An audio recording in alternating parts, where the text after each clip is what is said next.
should have recorded that. I That know, would that have would've been been- implication. You didn't finally admit defeat. Get revenge He's when you never done recorded it. about all the money I've got. Reminding people straight up. Listen to the In Bruges podcast. No, I should just begin each podcast by just flexing and just try and bring up. Yeah, but it's Yeah, gonna I think be I've like got- the Wolf of Wall Street. Eventually, you'll just lose it all, you know. And Uh-huh. us as the audience will cry because you're such an empathetic He character. wasn't even that poor by the end of I know. Wall Street, though. Like, nothing fucking happened in that film. Anyway, what are we talking about? Tony, and things happen. It's the Yeah, good more film. happened in fucking Devilman Crybaby than in The Wolf of Wall Street. That's why it's better. Yeah, what was Just the plot? number of things directly correlates to score. 10 things, 10 out of 10. Anyway, How many things happen in The Good, the Bad, and the Ugly? well, we'll see. Oh, we have been recording, have we? When did you press the play button? I never pressed the play button. That was Harry. Yeah. But it was just after your confession, so it's Mhm. not on So there. it's me. He's confessed to his many sins and crimes against humanity. Right, so this is the last film in the trilogy that I chose. We obviously know that neither Jonathan nor Tony picked two trilogies for themselves. Harry picked the other three. Johnny kind of picked I'm one. just sipping my water here. So, if you remember, the trilogy that I picked was the Man with No Name trilogy, or the Dollars trilogy, or the Spaghetti Western trilogy. It has kind of many names. Because it's not really a trilogy. It's just three films that have the same actors in by the same director. Yeah, well, I mean, it's not just the same. It's not just the same actors. I mean, one of those characters is playing a very, very similar character throughout. Is the he three. the That's same? really Is he the same character? Well, what do you? Well, Is Clint It's Eastwood's up for character? debate. Yeah, exactly. but I'm of the opinion that it is the same guy in Alright. all three films, just different adventures. It's similarly to Indiana Jones in that sense. You should have picked them before trilogy. Man. Should've It's, picked the Well, Vengeance we should have done the trilogy. before trilogy instead of one of those two. The Vengeance trilogy, that would have been I said interesting that, choice. yeah. Well, I didn't say Avengers Avengers, I said Avengers Vengeance. trilogy. It just ends after Infinity War. It's like, oh, that's it. We just skip out. I genuinely forgot Age of Ultron existed and was like, oh my god, if we do all three Avengers films, it would be so good. And I was like, oh, And you know who's in Age of Ultron? Celine from the Before trilogy. Who does she play in that? You know, Black Widow has those weird flashback dream things of when she was trained. No. like fucking No, Joss Whedon. yeah, well, she was in them for 10 seconds. What, Julie Delpy? Yeah. Really? Oh, I didn't know that. Well, thank you. There you go. It's her, when you click on her profile on Letterboxd, it's her top film, You're joking. which makes me very sad. What, above Three Colours White as well? She's in all those, right? She's in one of them. It's another trilogy, in fact. Mediate It's a different 2 story each will time. do the Vengeance trilogy, the Three Colours trilogy, the Before trilogy. No. What's another pretentious Do you remember trilogy? the We do Ingmar the Bergman Orphans trilogy? bundle. The Ingmar Bergman trilogy is just three films by him that they just bundled together for some reason. Let's do that too. Yeah. So the final film in this trilogy is The Good, the Bad, and the Ugly. It's the same guy, obviously. It's Sergio Leone. Similar cast and crew as the first two films. It was released in 1966. I'm pretty sure, and it's a completely different storyline, but it follows a lot of the same sort of themes and styles as the previous two films. Definitely doesn't shy away from the quintessential Leone kind of techniques and things that you've seen in his other films. So the plot of the film is essentially you have, quite simply, it's about three different. I don't know if I'd call them bounty hunters, but they are three cowboys, I guess, who are after Confederate gold, which was stolen by a group of deserters, I'm pretty sure, and buried. And the three characters are the good, the bad, and the ugly. In fact, so you have Clint Eastwood playing his usual kind of intriguing, mysterious man with no name. Lee Van Cleef Blondie. comes back. Sorry, Blondie. He's not that even blonde. that blonde. Yeah. He's not. If you saw his hair colour, you would not be like, oh, it's blonde. Or even if you would, if asked to call it blonde, that wouldn't be his defining characteristic that you would call him by. He wears a hat half the So time. what would you He's call not, it? he's not even that good as well. So Yeah, he does his only good deed is right at the end of the film. I know, and we will talk about that. He's better than the others. Exactly, that's one thing. So, so you have the good, you have the bad, who is played by Lee Van Cleef. He's actually played Colonel Mortimer in the second film. I don't know if you recognise him. He comes Is he back. Snake Eyes? Is that name? Angel Eyes. Angel Eyes. Yeah. And then Snake Eyes is the G.I. Joe character, right? That's see. I'm thinking of the better film. Is Snake Eyes a Nicolas Cage film as well? I don't. It's also like a thing, isn't it? Snake Yeah, oil, 2 dice. Deadeye. I'm Snake thinking. Oil. No, when you get 2 dice like that show ones, it's Snake Oh, Eyes. yeah. I'm thinking yeah, about Snake Red Dead Eyes. Redemption, all those Is that a thing? things in that Red pop Dead? up in the corner. Ah, okay, Yeah. cool. Well, you have a Deadeye. You have Snake Oil, right? Dead Eyes. Anyway, Possibly. Yeah. film. And then the last one is probably the best character of the 3, I think, in terms of how entertaining I find him. Is Tuco, and he's played by Eli Waller, and he's of course the ugly. So Not that ugly. Because that must have been harsh. Lee Van Cleef being is slightly cast. uglier. you really think so? I do. I think Lee Van Cleef's quite a good-looking guy. I don't know. There's He's got, something kind of menacing about him. he's got a weird face. If I had to call one of them the ugly, it would be Lee Van Cleef. But Eli Waller's like, I mean, he's kind of dressed in rags. I don't It's a know. massive beard. It's kind of Yeah, I don't know. I think the beard works for him. I don't know. So like the previous 2 films, I think people generally really like these films, but I know critics weren't too pleased with them because they felt like, I think in this one particularly because it's set during the backdrop of the Civil War, I think critics weren't too pleased with the fact that they felt that the films glorified violence and war, and I don't think, and Leonie has said this many times as well, that he never tried to glorify anything like that. All 3 of those films and the other westerns that he did were all meant to kind of they were meant to be tongue-in-cheek satire on run-of-the-mill westerns. You know, the kind of the older John Wayne films, the ones where you had clear heroes and clear villains, and the heroes would always conquer the villains, and they were always extremely handsome and well dressed and clean, and they never did a bad deed in the entire film. And Sergio Leone was someone who thought that it was quite hypocritical for Hollywood to make these films when he felt that America had been built on greed and evil deeds, and it wasn't perfect or idealized in the way that those previous films have been made. So he tried to make films that were quite gritty and hard-hitting. I mean, sure, we're in 2019 now, so you look back at those films and they do look quite dated, but at the time in the 60s, they were really quite violent, actually. So I really admire what he's trying to go for, and I think he definitely gets it across. I think even that film's over 50 years old, and there are some scenes that still, I won't say they make me squint or wince, but they definitely, the scene where Eli Waller's getting tortured, for instance, by Angel Eyes, is I think there is something a bit hard hitting about it. In fact, so there's that.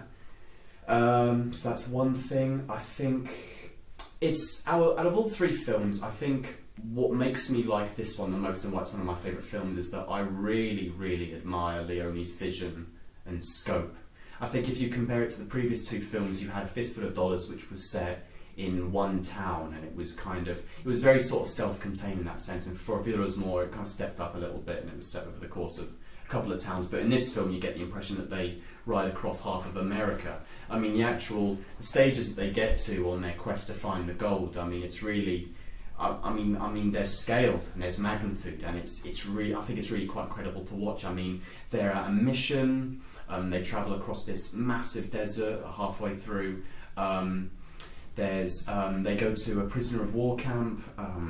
There's also a scene where they get to a bridge, and it's being contested by 2 sides of the war. You had the northern side and the southern side in the Civil War, and then of course there's oh my god, it's so good, the fantastic scene right at the end with the cemetery. And it's I think what makes me like that that decision so much is that there's almost like an episodic kind of nature to it. I feel like I quite like the fact that you have scenes, and each scene is meant to have kind of an inner story within that. Scenes are meant to have some kind of inner story within them, right? And it's nice to see a scene set in a particular setting, and then watching some kind of self-contained story happen within that setting, with this overarching narrative of trying to get to the gold.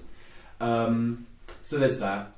I think the performances are all fantastic. To be honest, I think Clint Eastwood does the job. Like in the previous two films, I don't think he really does anything new or brings anything new to the table like he did in the other two films. But I think he does his job fine. I think Lee Van Cleef is fantastic. I mean, when you consider the character that he played in the second film, he plays a bounty hunter. Whether you do or do not, he is meant to be sympathetic, and I do sympathise with him. And you're meant to kind of connect with him, and you're meant to root for him and want him to get what he wants. But in this film, he plays this kind of cold-blooded killer. I mean, he's bloodthirsty, and I feel like he uses war as an excuse to go around killing people. But the funny thing with that is he is the quote-unquote bad, but I'm pretty sure Clint Eastwood has the highest body count in that film. I think I read somewhere that he kills 11 people, I think maybe, and Tuco kills the second most amount of people, and Lee Van Cleef actually only kills like 3 or 4 people, and he is the bad. And I think part of the reason why Leone decided to have it the good, the bad, and the ugly, where Clint Eastwood is the good, is to show that, well, this guy kills the most amount of people. I mean, there's no such thing as a good guy in the Civil War. Everyone is out for themselves, and I think again that goes back to how he feels that America was built. And you guys can butt in at any point you want. I will talk about the music as well, because I think the music's phenomenal in this film. I mean, well, the Angel Eyes, though, he has a lot in the background, basically. There's sort of a point where he's like, I guess I better head off to this place, and you just don't see him for what feels like an hour, and it's like, but then when he pops up again, it's kind of, it's in an unexpected place, and I kind of enjoy that. Yeah. When you talk about it makes sense, really, that he's got the smallest kill count in a way, because he's the least in this film. Yeah, no, I suppose so. But I think it is interesting they decided to call him the bad, and he's actually the one who ends up killing the least amount of people. Because he starts the film and he's just slapping that woman left and right. Yeah, his killings are particularly brutal. I'm pretty sure he just shoots like a child. Well, not a child, a teenager. Yeah. Yeah. But Yeah. Oh, yeah, of course. they are about to kill him. Yeah. In fairness. Yeah, because he broke into their fucking hand. Anyway, Yeah. when you're talking about spaghetti westerns, I thought it was important to bring up the legacy of Rick Dalton, the greatest spaghetti western star, making the Gringo named Ringo, and Operation Dynamite. No, but yeah, it's a good film. Well done, Ethan. Thank you. Well, I think Quad-Trilogy, it was going to come up at some point. We were going to have to watch it and talk about it, weren't we? Yeah, I mean, it's one of those rare occurrences where I have very little to say about why I enjoyed it. It's kind of like I sit here and I'm like, there's very little character development. Like, they're not particularly saying much about the Civil War. It is a cool backdrop, but it's not. I think what message you can leach out of it is that it was just horrifically violent.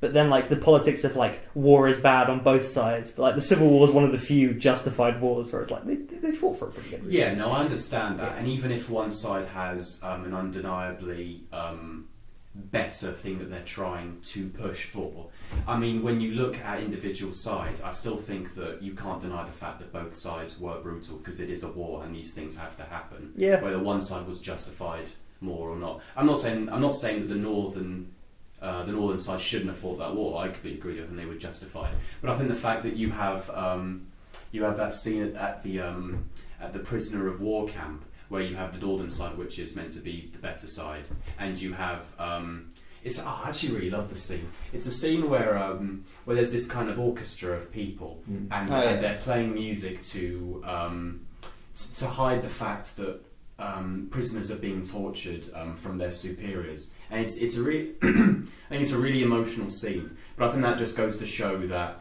I understand that it's Angel Eyes, and he's probably in disguise. But it's the fact that these sorts of acts can happen on both sides, and it doesn't matter what side you're on. There's always going to be casualties, whether you're fighting for the right side or the wrong side. Yeah. What I mean more is it's not a film about that. Like it's not like making a particularly bold or big message. You know, there's not that much character development. I feel like the pacing's quite. I don't know about that. I think it's quite easy to say, oh, this side is fighting for the right thing. That means that they are always going to do the right thing, and I think that that's not true at all.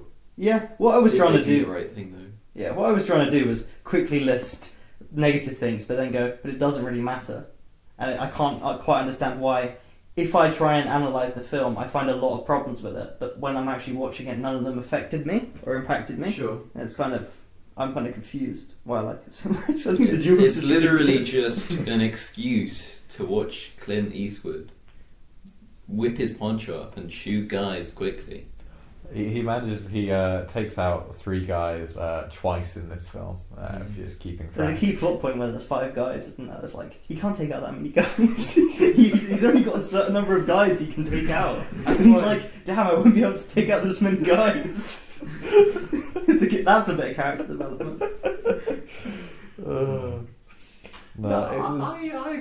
I agree. There's no character development in this film. Or At big all. They don't narrative arc. change. It's very much a character-led film, which I like. The first one, whilst like smallest in scale, it's only really Clint Eastwood, and then obviously you bring the second his sidekick in the second one, you know. And now there's 3 people. Yeah, I know. Even though there's basically only the 2. fourth one. Yeah. But like the relationship, I really like the way it starts with establishing all 3 of the characters with their ugly, bad, good. Especially like they do a lot of that dialogueless, which I thought was really impressive, and they do pretty well to establish the what the goal of the film will be to get this gold. I really like the idea that they're all holding different pieces of information, and that's a really clever way of forcing writing characters to not just shoot each other on sight and have them have to kind of cooperate and work together, which brings that final duel together. And even though I said there's no kind of character development, you do the characterization is so good that when it comes to the end, you're genuinely unsure of what's going to happen in that duel. You don't know if he's going to shoot Tuco or not, you know. And I think that their relationship was constantly very interesting. You know, I love the way it was established, where he used to bring him in and then shoot the rope, escape. His bounty goes up, go to a different town. That's quite funny. And it kind of shows the moral ambiguity. Like, is this guy really a good guy? I mean, he's working with this guy accused of like statutory and actual rape. It's like at the beginning when it was the good thing that it shows up with, you know, oh, this guy's the good guy. I think the one point of character development is that the only time you can say he does a good thing is like right at the end, when it's like he saves the guy, you know, he splits the gold, even though he didn't really have to.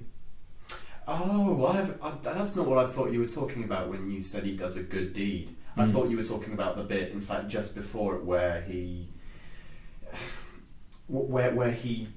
I don't know, he puts like a jacket over someone who's like severely wounded, who's about to die, and lets him have like a last puff of smoke or something. That's kind of a good thing too. But I think the more like telling thing is the fact that, you know, right at the end, when he could have taken all the gold if he wanted, he decides to split it just because he's feeling like a nice guy. And also, don't know about you guys, but is the sound meant to cut out for like the last 5 minutes of that film? Because it was completely silent for me for like the last 5 or so minutes. But it's okay. Didn't look like they said anything. It's fine. Did that really happen? Yeah. That's crazy. YouTuber. Yeah. Dodgy download stuff. It's the version you said me to watch, Ethan. No, I know. I should have watched it for You should watch myself. the Ethan edit.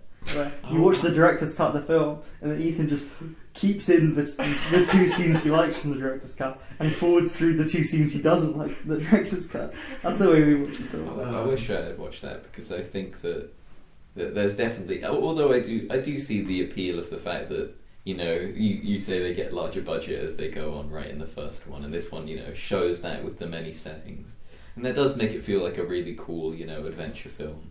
But at the same time, it does feel like there's a lot of bloat, you know. It kind of feels like, and I'm just like, well, did this really to be 3 hours long? They use the budget well though. Like when it comes to the actual They battle built on that the bridge, the Civil War, that's really impressive for its kind of scope, and just the amount of people, the amount of like extras or whatever, and it kind of really sells that. And when you think about the first film had like 10 people on different sides of a village being like, hey, we hate each other, and then Clint Eastwood was like hitting them with barrels. You're like, okay. That was cool. In 2 years and 2 films, they've really upped the scope of these. Yeah, no, I definitely agree. So the last 25 minutes, I think, are my favourite I think just my favourite final act of any film. I love that conclusion so much. I know I've gone back and rewatched it so many times, and I think what there's a lot of aspects of why I love it just so much. But I think what plays into it is the fact that I think I talked about this when we did Do the Right Thing, where I said that you have an ending, and what makes it so explosive or what makes it so brilliant is the fact that the film finds new ways to escalate it when you didn't think it was any more possible to do so, for me anyway. So you have, I'm talking about the part where Eli Waller hits his head on the back of the gravestone and you have Ecstasy of Gold playing while he goes around to find the grave of Arch Stanton. And then you're like, well, that's fantastic, at least I do anyway. And then you have the duel, which is going to be in any Sergio Leone film, obviously. And then even after that, you have this. I love the section where it feels like quite a. It's such a poetic justice kind of thing to have, to put Eli Waller back into the noose and then ride away and shoot the noose down like it was old times, and then go away with his half of the cash. And I just love that so much. So I do think it finds new ways to keep you hooked in a 3-hour film, obviously. It's not just that. The music is like astoundingly good in all of these films. In this one in particular, my God, is some of the music good. So you of course have the main theme, the good, the bad, and everything, which is the theme that anyone could recognise. It's so iconic. Yeah. So you have that, and you hear that a few times. But I think my favourite piece of music in this film is Ecstasy of Gold. And it's probably my favourite sequence in a film because I love the piece of music so much. I don't know, there's something about the way that Eli Waller acts in that scene that I find so magnetic and so hypnotic to me. The way that he gets to this cemetery and he runs around and there's this kind of look in his eyes of just complete greed. And when you see him find the gravestone and he's just looking around like completely paranoid that Clint Eastwood's going to be right around the corner. I think his acting is just superb in that. So you have that part. That part's fantastic. You have the duel, which is going to happen. I know you guys might laugh at this. The twist is there's not 2 of them, there's 3 of them, so that makes things a bit more interesting. And what I like there's 4 of them. There's The Rock. Oh, fuck's sake. You fucking zoom in, Johnny. Zoom in on The Rock. Yeah, so that final piece of music is also fantastic as well. I love the fact that within that one duel you have these 3 characters who are standing equidistant from one another, and I think out of all 3 of them, the one who I enjoy watching the most in that scene is Lee Van Cleef, because he starts off kind of composed and calm, and he looks like he's almost a bit sure of himself. And then as the duel goes on, as that piece of music progresses, you see that slowly he becomes a bit more kind of panicked, and you can see that look in his eyes. And there's this amazing section within the duel where Lee Van Cleef goes for his gun a little bit, and then it goes to Clint Eastwood and he shoots a glance his way, and then Lee Van Cleef's hand just retreats a little bit back, and I love that little nuance there within a duel. I think is so good. And then there's just the great moment where the duel just happens. And Eli Waller's gun is not loaded. I love that so much, and he just gets angry, and it's great. I think so. The last 25 minutes I think are fantastic, and that's why I love the film so much.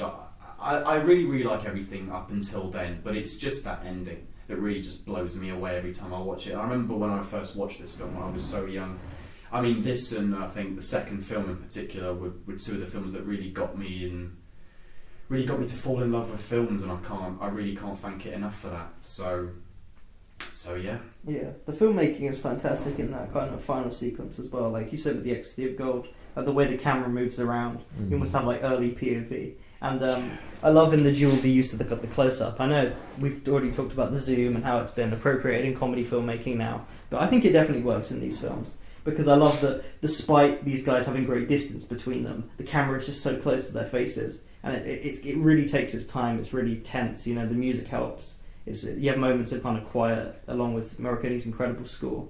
And like you said, with the close-ups of like shooting a glance like it's almost a bullet and then lifting the hand. That's just really kind of the way that scene builds tension and the way the film escalates to that point. And it's become a bit of a meme. But the fact that this guy his only way to do narrative conflict is having duels and building up to duels. But it's such a great visual, not metaphor, but it's such a great way of showing conflict. Just having this agreement to stand, wait, and then the art of the duel. I think that's it's very satisfying, and that kind of cathartic release of like joy in those scenes is enough for me anyway to kind of forgive a few of the slower moments. Although with this film more than the others, I found this one a lot funnier. And like because you're constantly you're not really pretty funny. You're not with just one character. I found the fact that you're with Tuco a lot as well as Blondie. Their kind of relationship was very funny. Like the way one of them constantly has the upper hand on the other, and like Ethan said with the episodic storytelling, you have the constant changes of scenery. Like it just becomes the Great Escape for 20 minutes. Them all assuming each other's identities, like seeing both sides of the Civil War through this journey. It is really good, even though I was dissing it. Yeah, I always. In fact, Harry, you mentioned something earlier as well. You said you said you liked how these two characters have to be kind of forced together because they both know different sides of a secret, and I think that's so great. That's such a great way to force characters together when they don't really want to be together. But you want to see them interact together, so you have it. You have them almost be mutual acquaintances. Neither of them, I don't know. Maybe they do start to like each other a little bit as the film goes on, but I don't think they ever really care for more than themselves, to be honest. And it is always about who gets the gold in the end. Yeah, I think there's something there of some form of respect towards the end. Like, well, I suppose. I mean, there is respect. He doesn't kill Eli Waller, does he? I mean, he does humiliate him a little bit, and I won't lie. I fucking love that. But I mean, maybe there is a little bit of respect. I'm pretty sure that I'm dead certain that Eli Waller would have just left Clint Eastwood to die there if he didn't know the name of the grave. Yeah. And I think Clint Eastwood would have done the same. Well, he wouldn't have done the same thing in that specific scenario, but he wouldn't have stayed with Eli Waller if Eli Waller didn't know the name of the cemetery. But the interesting thing about that combination is that you know that one of them's going to have to give up their secret first, because you get to the cemetery and then you get to the grave, so the cemetery's going to have to come first. And I think that's why Eli Waller decides to ask him again one more time. Oh, you give me your half of the secret, I give you my half of the secret, and then eventually they do. And Clint Eastwood does have this great moment where he says it's Arch Stanton, and he only knows that is a name on the grave because Bill Carson told him that it was the grave marked unknown next to Arch Stanton. I think it's great. I mean, the other thing is, I think with most of anybody's favourite films, if they're favourite films that you've seen many, many times, and it was a film that you watched for the first time a really long time ago, you feel like you don't even need to be introduced to this character. Like, I could watch this film and I just know who Tuco is the first time I see him, so I don't have to fall in love with him as a character or find him really funny. I can just watch him on screen. I'm just like, yeah, I like this guy from the onset. He's really, really funny, and he's a very, very shady character. I'll give him that. And he's definitely not an honourable character or a good one by any means, but he's definitely, I can't deny that he's entertaining to watch. I think he's really, really funny. But it's sometimes even the quipping between the two characters for me. There's a great moment where Lee Van Cleef leaves a note for them saying, oh, something, see you later, idiots, or something. And Eli Waller tries to read the message and can't spell it, and then Clint Eastwood takes it away and says, idiots, it's for you, and then gives him the note. And it's just great little moments like that make it so infinitely rewatchable for me. It's not just the scale, it's not just these massive sequences, it's not just the last 25 minutes, which have these amazing events that seem to one-up the previous one. It's the fact that you do have these two characters and you put them together, and I just have a lot of fun watching them. I can't say any more than that. I like when you've got today's. I don't even know if you consider these Western action films, but you look at kind of today's action heroes and like the Fast and Furious things. Like the actors are allowed to be punched 3 times or whatever, and like if someone throws one out of a window, they have to throw the other one out of a window. With that ridiculous kind of contract details coming out. And then you watch this film and you see how the characters are constantly have each other almost on the brink of death, and how much like we might say Clint Eastwood's character is like a power fantasy. You know, he's the best jeweler. He's like incredibly handsome. He's always got like the coolest line. But unlike a John Wayne, he gets the shit beaten out of him. Like he's on the verge of death. Like that kind of makeup where he's been dried out in the sun. Good makeup. Yeah. To do that kind of like that's not like a John Wayne action hero or like a Dwayne The Rock Johnson wouldn't fucking do that. But the fact that like he's being hung earlier in the film and it's only like a cannon firing the ground, like it's just fluke. The amount of ridiculous things that save him is like a because the cannon thing is like so ridiculous, right? But that's kind of what makes it funny. Okay, fair enough. But you see it and it's like, okay, fine, I'll forgive it this one time. And then the next time, when he's about to die in the desert, I was like, what fucking thing is going to come out of nowhere and save him this time? And it's the fucking truck or whatever that has the gold. Yeah, but that's kind of what I enjoy. I enjoy the characters being on the verge of danger and then like having to get out of it in creative and inventive ways, rather than just like, I'm going to punch you with the Infinity Gauntlet and then I'm going to make my own Infinity... Like, it's like genuine, tangible... kind of danger. It'd feel a bit like I just lucky though. No. Tony's absolutely right. It is every time he gets out of those situations, it does come down to pure luck. But it's not cheap. I don't feel cheated by the film. I completely agree with you. One of the things that I like about these three films, in comparison to the older westerns, is that you go and watch an old John Wayne film and he's never out of control. He always has the upper hand. He hasn't got a single flaw about him.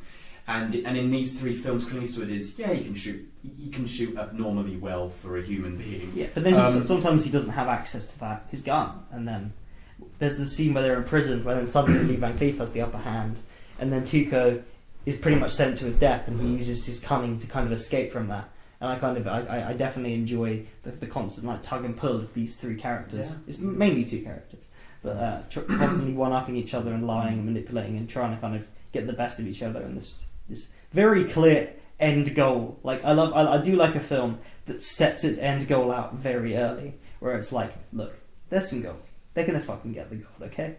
We're establishing very early there is gold, and these three characters, who the first three scenes of the film individually establish, are gonna try and get to that.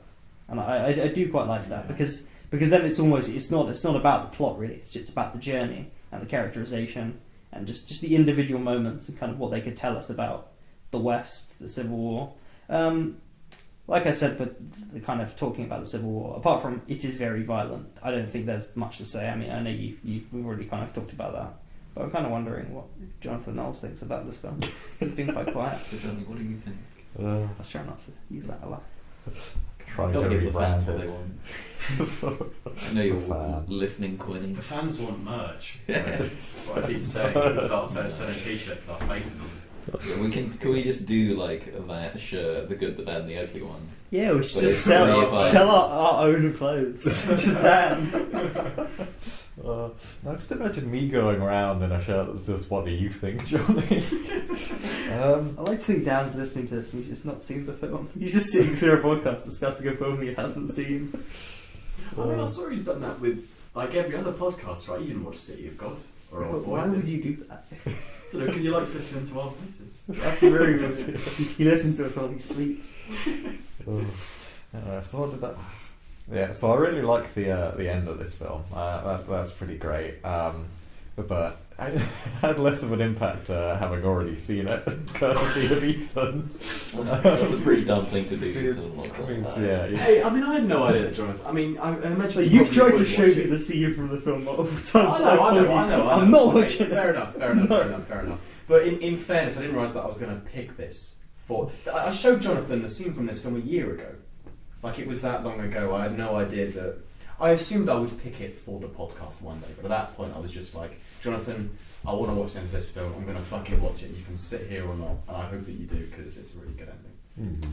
It just seems a bit weird, wouldn't if you could just a bit weird to watch your favourite scenes from a film? No. If you could just watch an ending of a film, like I know, fair enough if you've already seen the film. Okay, I get why you do it. But to do it to Jono, because if you could just watch the end of a film and have it be good, then films wouldn't have beginnings and middles. That is, I do feel you could just release that as a short No, film. I know. So it, Yeah, it sets up Fair everything in a enough. way. Fair The enough. little conversation bits you have there, you can just.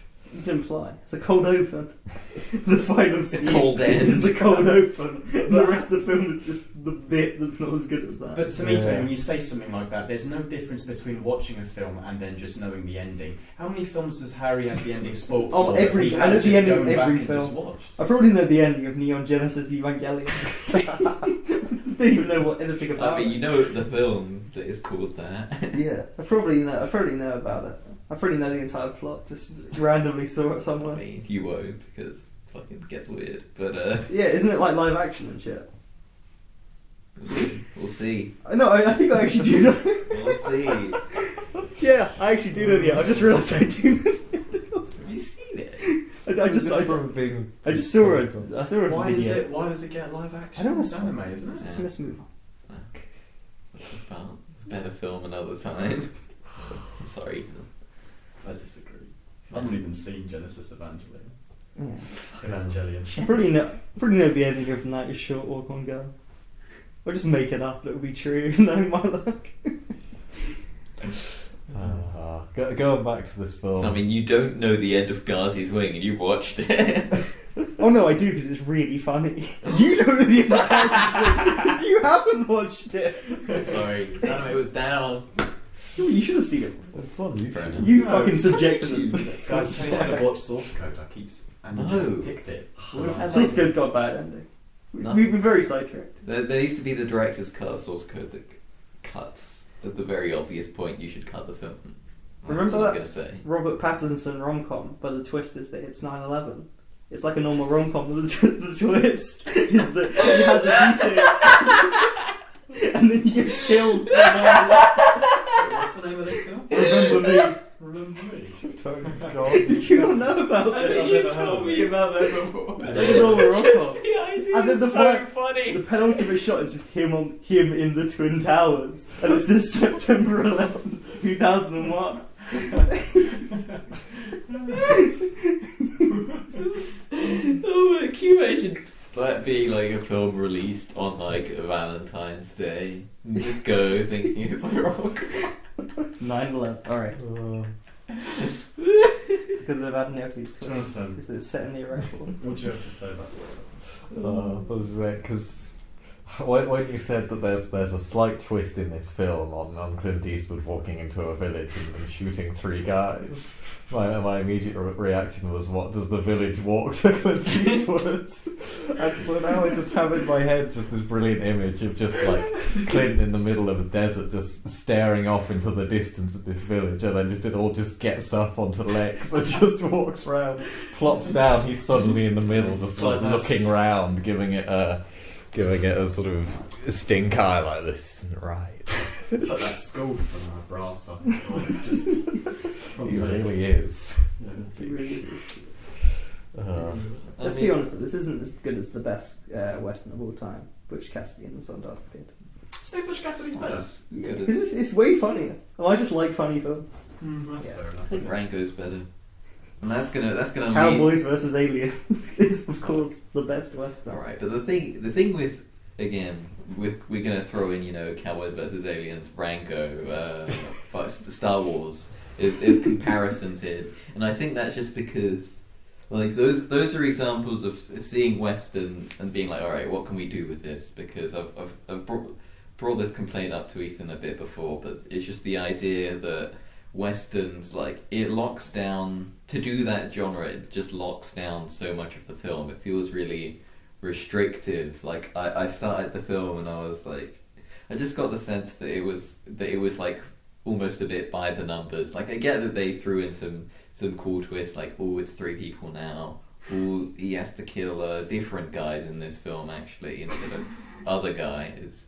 And oh, it's what if it was the Civil War and they go to different places? But like a lot of just like, I don't know. It's hard to like enjoy this when I saw the first one. I was like, oh, this is really cool. And then it's just feels like I'm just watching the same film just But if again. it's a good film, Well, that's the thing. It's good, but I don't think it's that good, I- especially since so many like aesthetic things about it are you have to keep the same. I do see what you mean, and I completely understand it, and I to some extent even agree with you. But I don't think that. I think there's almost this preconception that all films in the Western genre are the same. But the only thing that's even really common about them is that they're set in like America, and they have people who are good at shooting, and that's like it.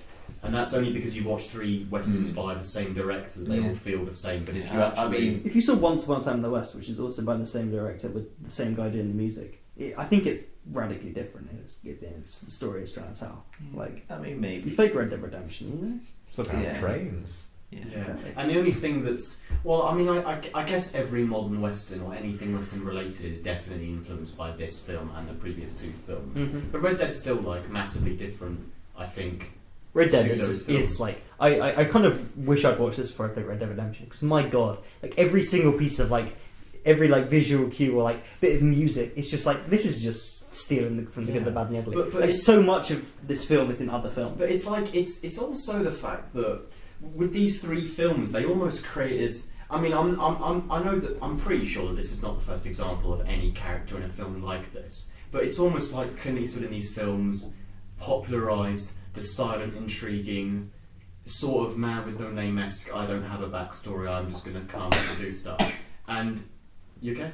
Yeah. Yeah. Just And it's like, it's funny when you watch interviews of people talking about certain films that are, I mean, they're not even westerns, but completely unrelated films, and they just make a reference to, oh yeah, it reminds me a lot of Clint Eastwood in those films. And it's like, and it's funny when you watch someone, because I mean this is no mystery, but I'm obviously a massive Tarantino fan, and like the insane amount of influence that those films has had on his films that you can just see by watching Tarantino's films is just crazy, and how these 3 films have still sent they've still sent waves along the line that have just carried on to this very day. When you watch something like Django Unchained, and it is just a modern spaghetti western that Tarantino wanted to make. When you watch someone talking about Kill Bill, and they're like, oh, the Uma Thurman character, she reminds me a lot of The Man with No Name. And when you watch something like Reservoir Dogs and the Mexican Standoff, Tarantino's outright said, oh, that was inspired by the final duel of The Good, the Bad and the Ugly. Like, these films they have sent like massive waves, and I can't. I'm just in awe of that. Yeah, I get that it was influential. I just think that, like, because it has the similarities, and also I think that it was better in the other 2 films. Like, I like the final duel in the second one more. Really? Yeah. Oh. I just think there's more writing on it, and I think the duel itself is more interesting the way Clint Eastwood comes in the end. That one also has 3 people in it, by the way. What do you mean? Like, it has the Okay, I suppose so. I mean, I suppose so, but you know what I mean. Yeah, I know what you mean. And That's kind of like Clint Eastwood being a bit of a dick and cheating and coming and saying, "Hey, I'm part of this duel too." And so, He was like the mediator. Of yeah. He was just like, he's the referee. I think he was just there to say, if you kill Lee Van Cleef, I'm gonna get you straight afterwards. And I don't know. I think the first one, the way it felt so tightly contained, if instead of being a war, was just 2 different literal like houses that like had a beef. You could cross the road and like go between them. It literally is a fucking video game. Yeah. It was a second side quest in a video game. Yeah, the way it felt very self-contained was better in my opinion. And it's just like the fact that it's a trilogy, and so you have to accept the fact that you're going to be shown like the same character like 3 times, and yet it doesn't really do anything new with him that much. Like, so fair enough if you were to assume that it's actually just a different guy, you know, but it's the fact that you watch them back to back and you could, you know, almost cut and splice, you know, actions he does, and it wouldn't really change much. Just feels like a pretty similar guy. And so you don't get any of the benefits of seeing like a character like change or grow. You know, he doesn't even get like better at shooting. Like, he comes in, he's like, I'm the best. You know, I'm the main fucking guy. And he ends the film, and he's like, I'm still the main fucking guy. I've just been consistent. You know. I'm gonna say in the previous two, because this is like a prequel, isn't it? I think that's what a lot of people say because Yeah. it's set during the Civil War and the two are post. And there's also that. Again, I love this. I know it's a bit of a. To be honest, it probably was a bit of a fan servicey thing to do back in the day. But the part where he just finds his poncho and just puts it, he just has it. They don't even. They don't even show. Graveyard poncho. Yeah. But yeah, I was wondering if in the previous two, is there any moment where he like checks to see if anyone comes in through a window or comes through a window himself? Like, I think he leaves through a window in one of them. yeah. Yeah. He learnt about windows in this film. He also learnt there were two kinds of people: the good, the bad, and the ugly. Oh my god. There's 3 genders. It's kind of what was I gonna say? Yeah, like in terms of being a trilogy, which is what this whole series is about. These are 3 standalone films that do not relate to each other at all. That just happened to. I mean, like, Is there any reason No, you but should I watch still them in think this they do. order? I enjoy. Well, I think you should. You should because watch. I probably should watch this one first then, if it's the best one.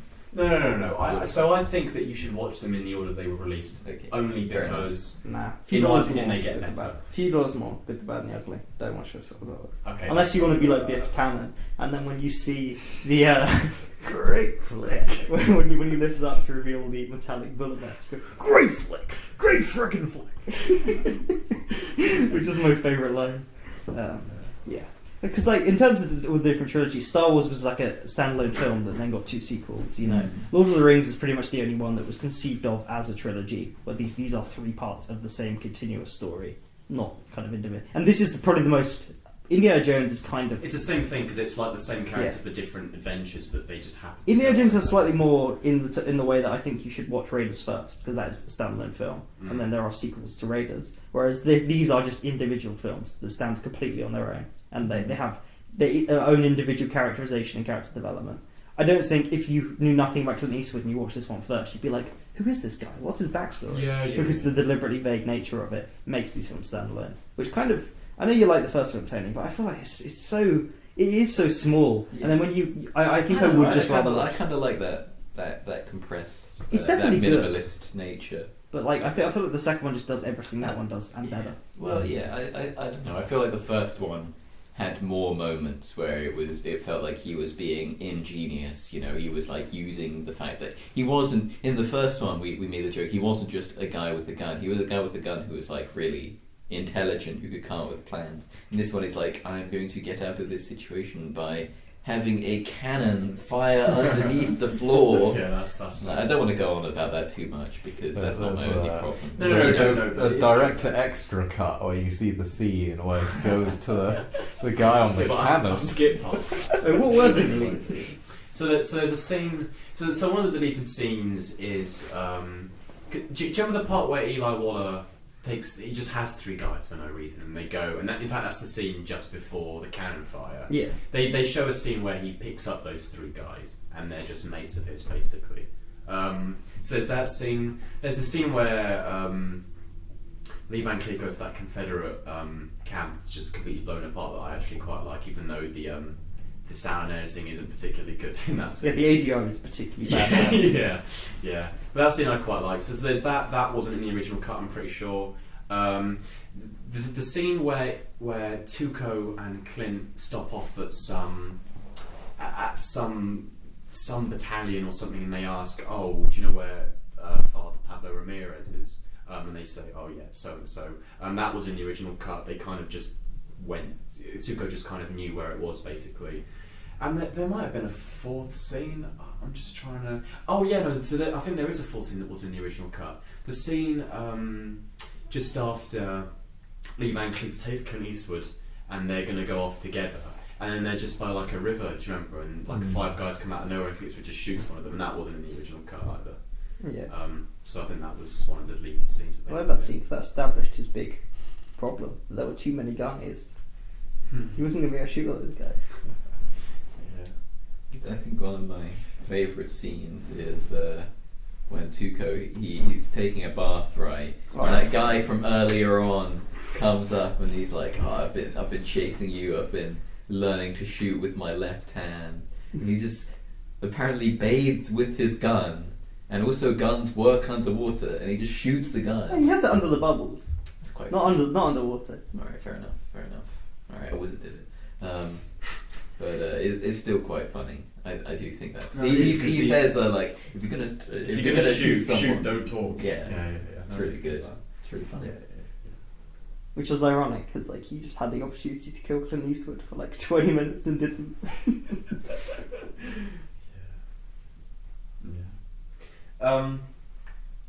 Let's put some numbers on this one. Yeah. Good fun. I do want to say before we go to the numbers that I've realised that all films there's no depth to anything, right? It's just pandering. It's just you have the thing that you think is cool, and if you show that to someone, they'll think it's good. Because I'm just like Ethan. He keeps atting me in real life, being like, "Oh, if this was anime, you'd love it," you know. And I'm like, you know what? Fair enough. Because if this instead of having duels and like with a gun and the poncho, if it had been anime, right, and it had just been a big sword that they swing, and I'd be like, and everything else was the same, I'd be like, it's a 10 out of 10. It's a masterpiece. He used a big sword. And Has it's there like, ever been like a western that's anime? Like a Wild West. Trigun. Those 2 or 3. Wild West anime? Yeah, but not futuristic at all. I mean, like Well, I think it literally was- set in the literally Wild just- West of America, I mean, but it's anime. Actually, can't think of any off the top of my head. That character in exactly. Overwatch. But I mean, there's sorts of kind of inspired because I'd say that Cowboy Bebop has got that kind of Western feel. Yeah, to but it. that's what we were saying earlier. But If Western is like, it's good when you take it It's and like you really mix Firefly and match. You Western. know, like, what if it was space? Sure. No, I What if it understand was that. lizards? You know, Rango is so good. I'm not gonna lie, Rango's like Rango has fucking Clint Eastwood in No, it. I know. There's like a dream sequence where he turns up in a golf cart. I've seen that film. The best It's Clint actually Eastwood okay. film is Back to the Future 3, where Clint Eastwood goes back to the Wild West and he uses the the best film. Yeah. Paul 3 is actually quite a good film. Ethan, I don't even blame you for just thinking that like Poncho swooshing to the side and shooting 3 guys really quickly is like the coolest thing in the universe. Like, You're fair, right. It is the coolest fair thing in enough. the You universe. know, it's going to come down to taste. It's going to come down to personal preference. Could I just butt in and say I was wondering what sort of if there were any anime westerns, so I typed in anime western. First thing that comes up, Cowboy Bebop. Yeah. Futuristic adventures of an easygoing bounty hunter and his partners. There we go. I That's was basically- going to say that, but I was like, I knew what Harry meant, like an actual like Western one. If you say Western anime, they can be like Avatar, the Legendary.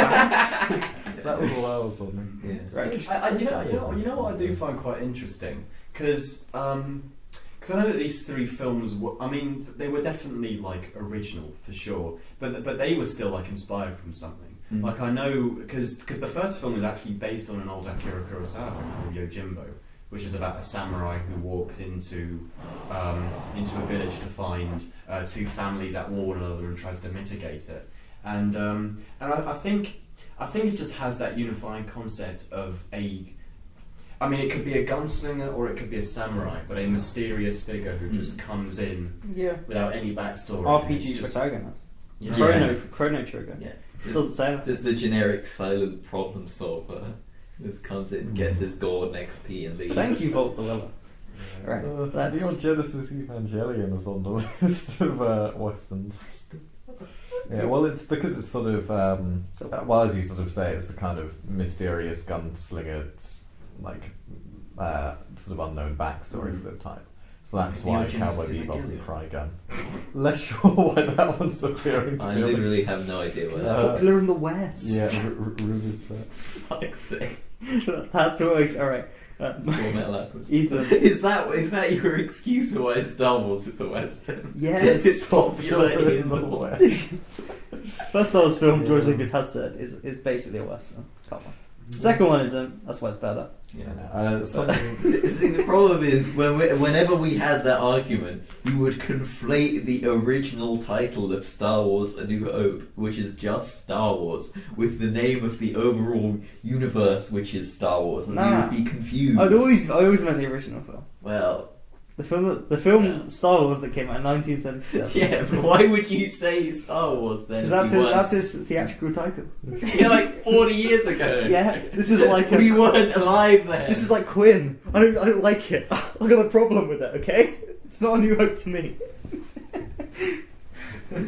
Okay, but you need I'll to call it at Star Wars least the in motion some way, picture. some way distinguish it I from. do. I say You didn't? I did. That's why we had the argument. I say Star Wars the original Okay, film. fine. The original Star Wars.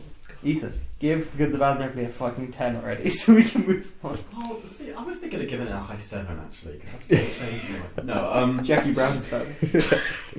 so I reckon I could genuinely sit here and bore you to death just talking about every moment in this film that I love, because I just know it so well. Is there a lighthouse? No lighthouse, I'm afraid. But I mean, I could sit here and talk about how much I love the fact that when they introduce the characters, they have the bad and the ugly and the good come up as literal text that you can see, and that was something that I don't think had been done like properly in films before. And you see that in like Snatch, for crying out loud, and stuff like that. So that's great. I could talk about the mission and why I like the mission so much, and why I feel like it gives Tuco a bit more of a really interesting backstory. I know it doesn't really go into it in that much depth, but it does offer something that I quite like. I could His brother. Yeah, It's pretty cool. yeah. I mean, I could just talk about that entire film. Just every scene, I could just say, "Oh, I love it," and just not really have much more to say, I'm afraid. So I will give it a 10. It's definitely, it's without a doubt. See, the thing is, I want to say it's my favourite film, but There Will Be Blood just has a shorter title, and and it's like The Good, the Bad, and the Ugly is also Quentin Tarantino's favourite film, and I don't want my favourite film to be his favourite film, so there's that as well. But yeah, I mean, it's a film that I watch like frequently, more so than most films. It was one of the first films I saw, and I mean, all three of you know that the first films that you see, you're always going to have some form of nostalgia from them, even if they hold up today. And this film definitely fucking does. One of the first films I saw was like Shrek 2. Shrek 2's pretty decent. It scarred me for life. Wait, who in this room thinks Shrek 2 is better than the original Shrek? Ethan, get out. It's not even my house. That's a pretty good film. It's not as good as the original. Oh yeah, it is. No. I even think Shrek. The Empire is better Strikes than the first Back. film. Of Shrek. I think the one with Rumpelstiltskin is It's better darker. than the first film, and the Shrek at Christmas, Bullshit me. that's the better than the first. Shrek the film. Horse. Shrek the Horse. Tony, do you want to give it a score? Yeah, alright, Ethan. You know, I don't blame you for giving this a 10 out of 10, but I will, whenever you disagree with my opinion, forever be like, oh yeah, but if it had like a gun in it, I would give it a 10 out of 10. Everything has a gun in it. If it had like a gun and he shoots 5 guys quickly, give it a 10 out of 10, and I'd be like, I fucking gotcha! I've caught you in my net of facts and logic. Your opinion isn't based in truth. Okay, that's true, Okay. but I'm sure that I could think of a film that I wasn't a massive fan of where someone kills 5 people in quick succession. Mad Max Fury Road. So, It's a western. Okay, yeah, I do feel a bit harsh. Mad because Max is I Clint guess Eastwood. He's the man Furiosa- with no name. nah, Furiosa is more of a Clint Eastwood than he is. Furious has like a backstory. Mad Max is just yeah, Mad Max is just He's like a a- tool to help prolong the plot, which is yeah. basically Furiosa Clint is Eastwood like the in all main these character of that films. film. Yeah, but I don't know. But it's also like, I don't know, I guess, well, she's more kick-ass than him as well, I think. So that's why I say she's the Clint Eastwood character. Well, just because But he's a she's fucking all- blood bag for like the first act. No, but it's just like, I don't know. I feel like she gets more of the job done than he does as well. So there's that. Yeah, she's But- definitely the main but character. she also plays like a similar kind of character. She's sort of stoic and she's kind of cold, and I mean not cold in the sense she obviously cares. What about I mean things, more is he but- is an outsider to that situation, where Okay. that is her lived I get situation that, I and get her that, battle. I get that. Yeah, so he is the man. But Mad Max is, yeah, I probably would agree with that. It's a western. It's like radically different to those 3 films as well. Just because something's set in the desert, that probably does make it a western. Pretty sure But they can Red be Line very has like a race in the desert. Mad Max 2: The Western. Road Warrior is like for a few dollars more, but slightly better because it's in the apocalypse. They're like the same film. They have like the same plot. it's actually weird. All right, Tony. Sorry. Yeah. I will say that I do feel a bit bad because I just know that my opinion is mostly based in the fact that it's the order I watch them in, and the fact that the fatigue has sort of gotten to me. The novelty is starting to wear off. Even though I see the appeal, like I get it. Like yeah, cowboys are cool, but I don't know. So I think if I give this a lower score, it's not more of a reflection on the film. It's more of a reflection of my opinion of my experience with it, which was kind of dragged a bit, but had moments I liked. Yeah, I'll give it a solid 6 out of 10. Fair. I'm just happy because I was predicting what you're going to give it and typed in a 6 and then clicked that tick Did to you confirm. see the linear pattern? I that did just see the established? 8-7. I was like, oh, it's going to be 6.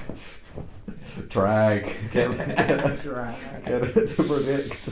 Oh, God. There are only 6 things that happen in this film. We found the answer. That's a thing every half an hour. Because Pan's Labyrinth is 3 because she only has to get 3 things. If you had to get more things, it would be a better score. So, I guess. Do you know how when we came out of that screening and I said I see myself in El Capitan? Well, I do see myself a bit in Calvin Candy. You know what I mean? I see myself in giving this film a 9 out of 10. And I'm giving it an 8. Alright, There we go. See ya. Wait, what's the total of the trilogy? Because that's the thing we do. Oh, To see if it beats Star Wars. It's not That's the conceit of the show. Yeah, but like LionDB was like a well- challenge was going to be like a competitive thing, When- and then you picked fucking whatever it is, and now Well, When No, I that's- say to beat Star Wars, I don't mean Star Wars 1977 the motion picture. I mean the whole trilogy, those 3 films as a whole. Thank you, Ethan. It's okay. That's what I would assume you mean. now you said Star Wars. That means all of it. That means the expanded universe that's no longer canon. That means the scenes in space where they do bits from Star Wars as parodies. It gets 95 overall. Out of what, So 120? 120.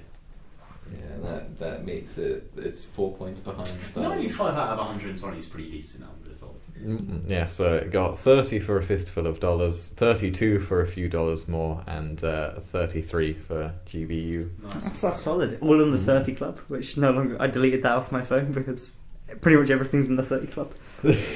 Or maybe we should make it more exclusive. Yeah, Make so it it'll be 35. 35 probably. We should make it the 40 club and just have nothing on there. Make it the Just 31 the space club, is so left it intentionally. includes You know what this. is going to get on the Yeah. 40 club secretly? It's just going to be Hollow Knight, isn't it? Like, Hollow Knight's it's the only thing that we all like. Hollow Knight's fucking incredible. Like, anyway, It's a true masterpiece. this podcast is going to be in the 40 club.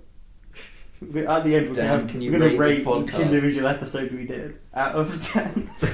Oh god. Consistently Mediate zero. 3 is just. Rating mediate. Press the button. No, actually, really quickly. I also meant to mention. I love the captain at the bridge, the one who's just drunk half the time, who has the dream of He's the great. He was Love talking him. about blowing up the bridge. Yeah, I think that's my favourite part of the war aesthetic or backdrop is that whole sort of bit, and the sort of the captain and his sort of moments of I just really want to blow up the bridge, Yeah, and then yeah, just yeah, listen yeah. out for the sounds. Yeah, and you know what it kind of- blows up. It's very quiet. It really reminds me of. Actually, reminds me a bit of. You know what? Don't worry about it. This podcast got long enough, and it wouldn't even be that important. But yeah, it's oh, really, that unsatisfying again. Wait! Just listen to this. You'll be glad you did.